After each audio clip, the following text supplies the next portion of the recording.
বছর বছর আশ্বিনে মহালয়ার পুণ্য স্তোত্র বাতাসে ভেসে যায়। কাশফুলেরা ঢেউ তুলে মাঠের পর মাঠ জুড়ে। বছর বছর ঢাকিরা ঢাক বাজায়। আলোয় আলোয় ভরে ওঠে গ্রাম শহর মফস্বল। নতুন আনন্দে হাসিতে গানে মেতে ওঠে দেশ। মা আসেন। দশভুজা দুর্গতি নাশিনী ত্রিশূলে বিদ্ধ করেন মহিষাসুরকে। প্রতি বছর অসুর মরে না, মরেও মরে না, প্রতি বছর আবার বেঁচে ওঠে। আবার মা জগৎজননীকে ত্রিশূল হাতে ভীষণ প্রচণ্ডা রূপে জাগ্রত হতে হয়।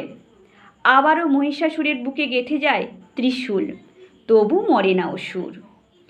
আসলে বছরের 4 দিন আমরা মা দুর্গাকে ডাকি, বাকি 361 দিন অসুরদের সঙ্গেই থাকি।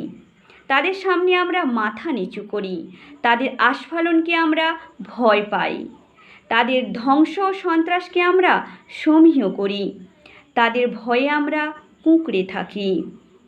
বছর বছর তাই অসুর মরেও মরে না, ফের বেঁচে ওঠে, বারবার বেঁচে ওঠে।